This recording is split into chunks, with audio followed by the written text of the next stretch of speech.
There's two ways in your life to achieve any objective you have. One is figure it out on your own by trial and error learning, and the other one is what? Modeling. Which one's a hell of a lot faster? Which one's less painful? Which one's more efficient? Which one will make you more money in business? So we have another person now for you to model who's created $1 billion business. His family comes from modest means, and yet they have vision about what they wanted to create, and together they built this company. He played different roles in this company, but what you're about to meet in Gerardo is the gentleman who really is in a position where he took that vision, made it real, and he did so powerfully that you might say, well, did we come in because they were in trouble? And you go, okay, I called, Business Master Inc. I want BMI to come here because we're in big trouble. This is a company that was growing, $1 billion company growing 10% a year. Gerardo's a man who was literally, from 2004 to 2008, created 200% growth, a little more than that for HomeX. He's the guy that took the company public. This guy's succeeding on a huge scale. That's why I really wanted you to be able to interview him. Like, why would a guy who's doing that well? Usually people, before they go for help, they gotta have enough what? But the most successful people, the Tonys of Zappos, right? They're the people that are always looking for the edge, right? They don't wanna look good, they wanna be great, right? They wanna make that happen at a different level. And so we wanna bring him up here so you can answer those questions of him. So let's give a huge hand to Gerardo, our CEO of HomeX.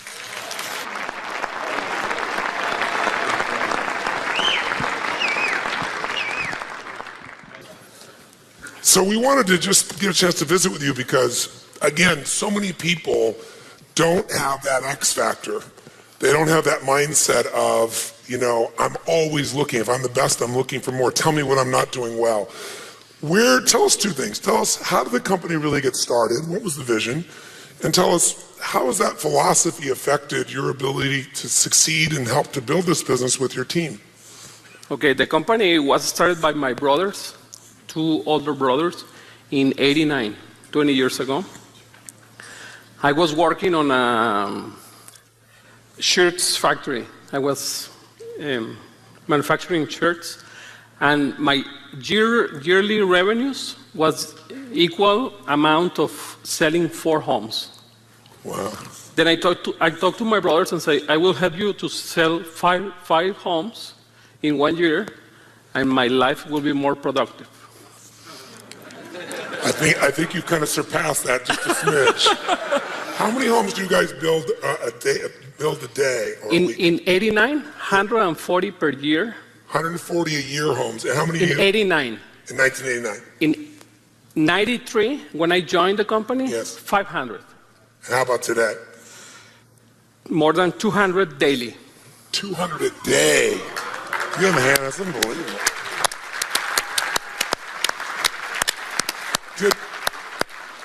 Did they buy you some new shirts? Oh yeah. I joined the company. We live in a small city in Mexico, less than 1 million people, and we start growing the company to different cities. Today we have presence in 35 cities all over Mexico. We are covering 80% of Mexico. We just started building homes in Brazil, in Egypt, in India. We are maybe the company that builds more homes per year in the world. Wow. Maybe. That's amazing. That's amazing. So, what do you attribute this success to? Tell us this philosophy of constantly finding a way to do things better.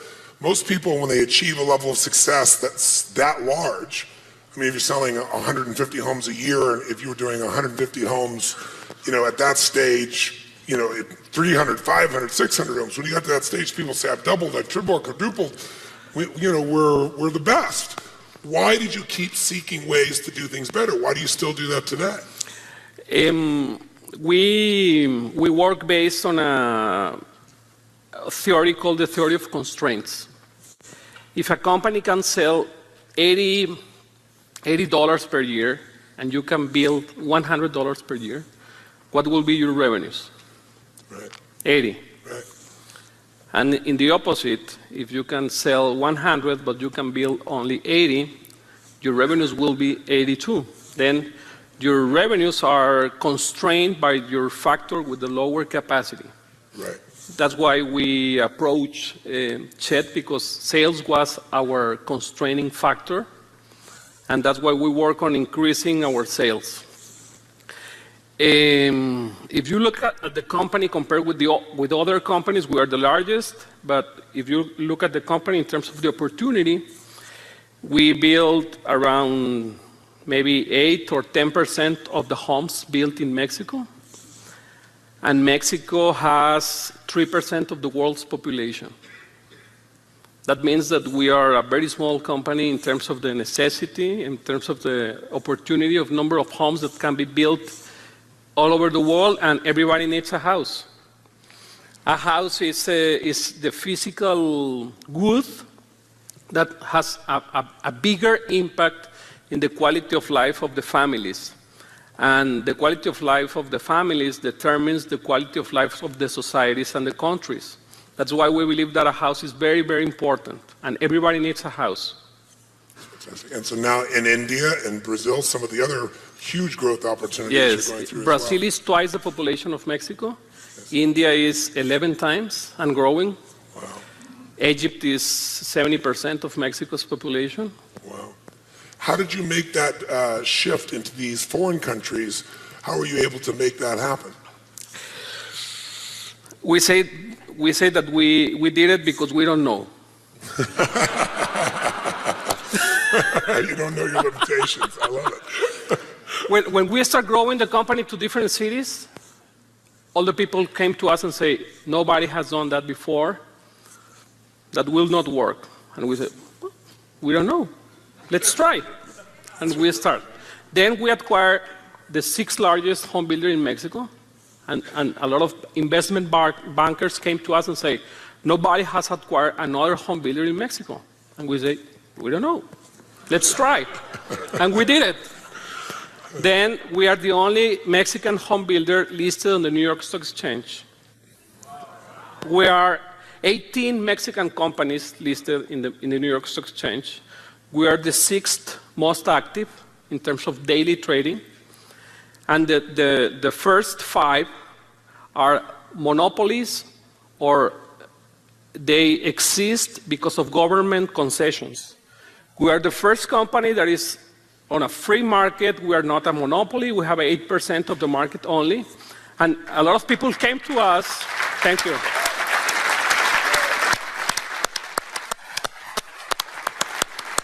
I love that you love doing well. Do you see that? He enjoys it. He doesn't hide it. It's beautiful. No, thank you.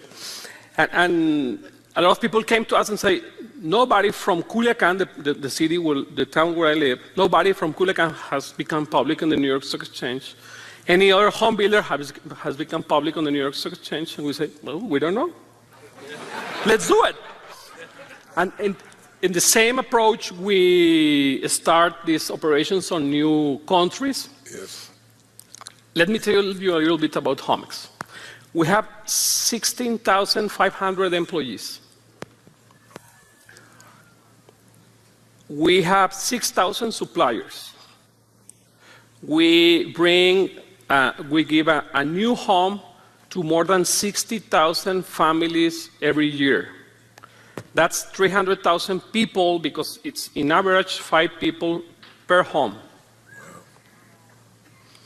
And close to 70% of the Homex workers, they don't have a base salary. 70%. What percent? 70. 70%. Wow. 70% don't have a base salary. And the other 30%, we have a small portion of our income based on the operating profit of Homex. Wow.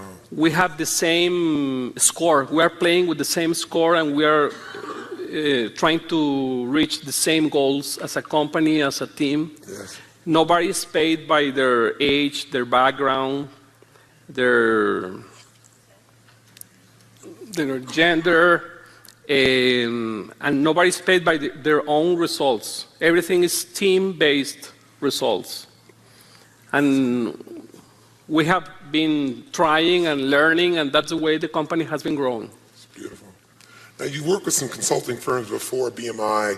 Have you gotten the same kind of result? And tell us, what was your aha moment? You were already doing so well. You brought us in, and when did you really start to realize this was going to change the entire company? We have had mainly three types of consulting companies. One that I think is very important is in terms of the culture of the company. Yes. Yesterday, Tony talks about the culture. The culture for us is the network of conversations, the way that we relate, the way that we interact, and we believe that the culture is the base for the rest of the team performance, etc. We have another type of consultant in terms of theory of constraints, and today we are very glad to have Chet and Jean and you working with us to increase our sales. As I say, we have only 8% of the market, and we believe that we can grow not only in Mexico but all over the world our market share. We believe that in the long term, and for me this is very, very important, in the long term, the constraint in the size of a company is the owner's ambition. Wow. I am the constraint. That's awesome. I am the constraint in Homex. The market is there, the opportunity is there, the financing is there, and I believe that the same happens for most of the companies. I am the constraint, and I'm not feel guilty about that, but I feel that I am setting the pace, and I need to create the conversations to grow the company faster. From 2001 to 2008, our revenues has grown 2,000%. 20 times.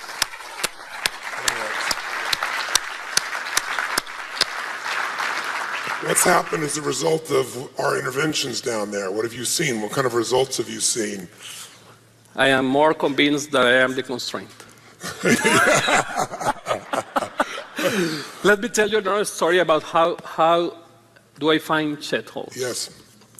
I was commuting to my work. As I live in a small town, when we have traffic, it takes like 3 minutes. That's pretty cool. And I was listening the XM radio, CNBC. And I was thinking, how can I sell more homes? I need to sell more homes. My constraint is in sales. And I listened to Chet's radio spot, and I said, this is the guy. And I talked to the 800 number. That for calling from Mexico is a little tough. And I talk, and the people who answer the call say, you can buy any program for $49 or $100, and that's enough for you. And I say, no, we need more.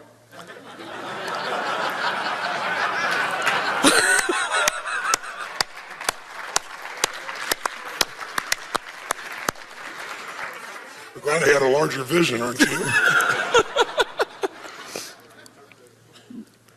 Maybe for you, we are in a small business, but we want to grow and we want to be a bigger business. And please say to Chet that this is our revenues, the type of business, etc. And then later, Chet called me, do you exist in Mexico? Yes, we exist in Mexico and we want to grow. Okay, then we invite Chet to visit us.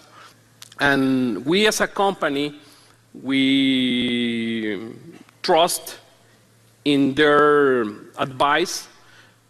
We understand that there's a lot of people who doesn't want things to be changed.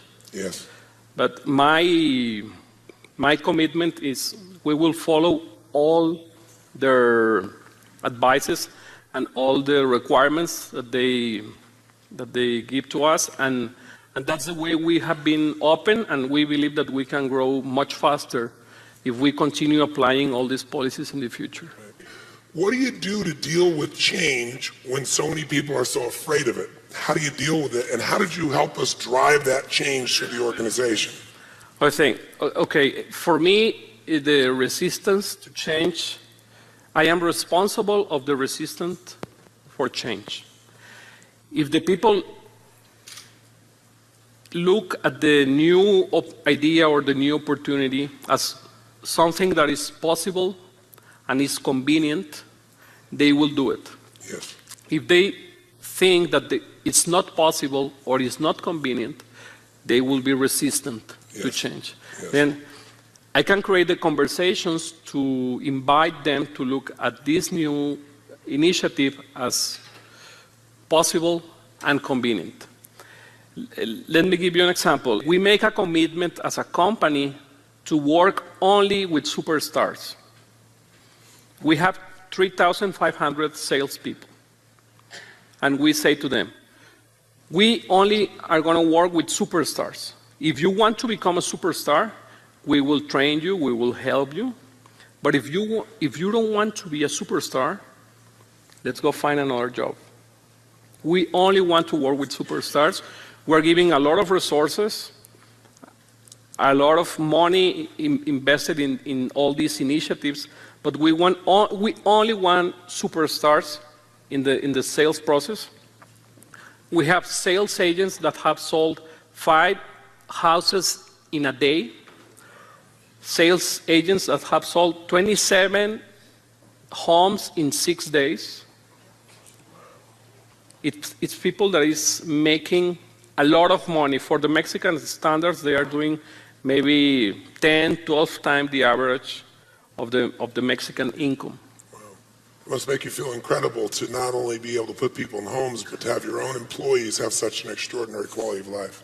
Yeah, as I say, we are proud that we have 16,500 of them. Yes. We believe that all of them are very well paid.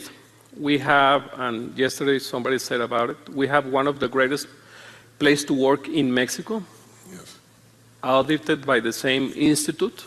Yes. And we're working on that. We believe that most of the time that we are awake, we're working. But what is work to you? Work is what? Work is a game. And life is a game. What's the purpose of the game?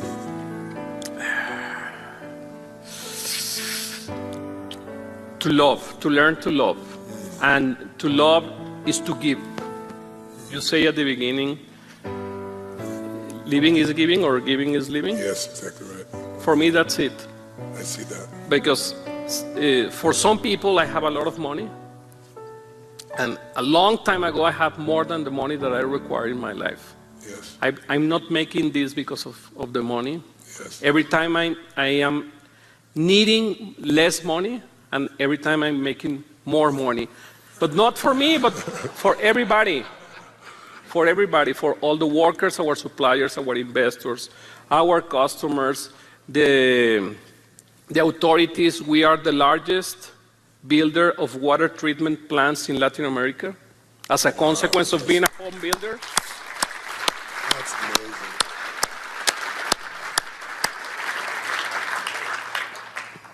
And we are trying to create more jobs and to bring homes to more people. That's our daily work. No. We don't want to suffer. We don't pay the people for suffering or for Yes. bringing a hard day. No, we don't like that. We want to play. We want to win. We want to make more people happy, fulfill their dreams, and having fun in the middle. Pure magic. That's it. That's pure magic. That is awesome. Thank you very much. That is awesome. Thank you. Questions? Yes. Give her a hand.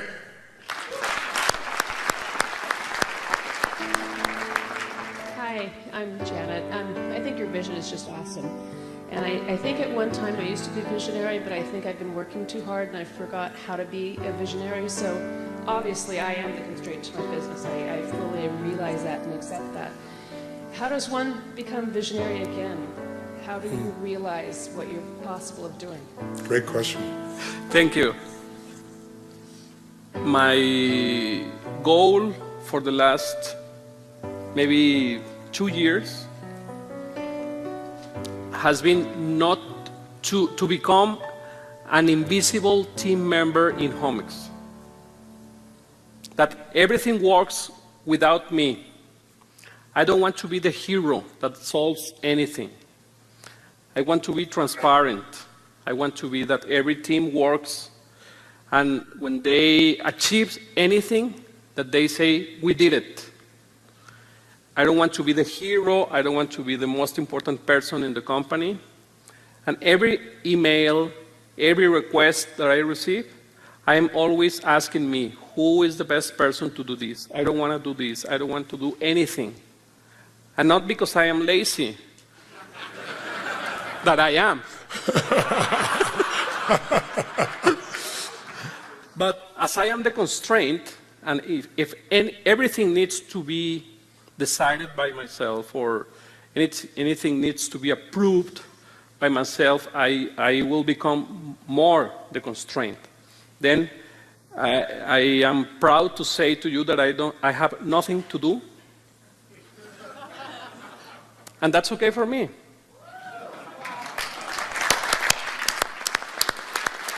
One more question about right here. Yes, give me a hit.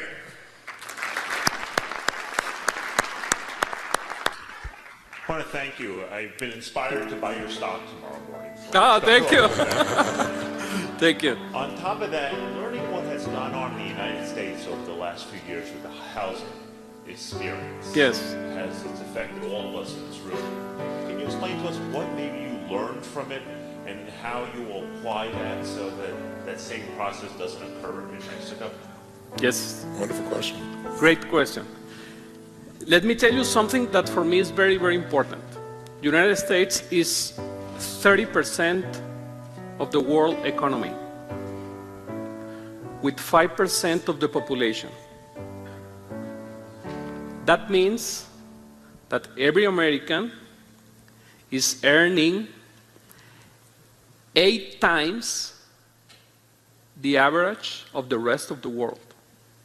And in the rest of the world, I am including British, Germans, Middle Easterns, Japanese, etc. Your economy is quite different from the rest of the world. That's an opportunity because there's a lot of growth pending in the rest of the world. The opportunity is immense in the rest of the world. In my perspective, what happened in the United States is one of the most important activities to when out of the depression was housing. One of the most important activities to reactivate the economy after World War II was housing, levee towns, etc. The problem in the last 5-10 years, in my perspective, that's my point of view, it's that you kill the golden goose. You give a lot of money, a lot of credit to people who cannot afford. And the builders were happy because they were building thousands of homes. At the end of the day, I remember in 2004, 25% of the homes sold in 2004 in the United States never were occupied. What does it mean? That in the future will be an oversupply of homes, for sure. In Mexico and in the rest of the world, the situation is quite different. In Mexico, we have 2 very important institutions called the Infonavit and Fobiste, our national housing funds. We, as workers, we need to contribute 5% of our salaries to that housing fund. That housing fund is giving mortgages to the people. It's people who can afford the homes because they took 25% of our salary as monthly payment. We are not, we don't have, you have in the States ninja loans. Have you heard about the ninja loans? No? Ninja loans means not income, not job, not assets, anything. The mortgage brokers, what the approval process of a mortgage in the past in the United States was with a mirror. They put the mirror in the nose. Are you reading? You have a mortgage. That doesn't work. That's why I believe that you killed the golden goose. The home builders were happy for a long time, but they will suffer for a long time. In Mexico, we have 22.5 million homes. We have 103, 105 million people. 50% of the homes in Mexico do not have concrete floor. All those homes need to be improved in the next years. The average population in the United States is 48 years. The median age, the average age, Yes. 48.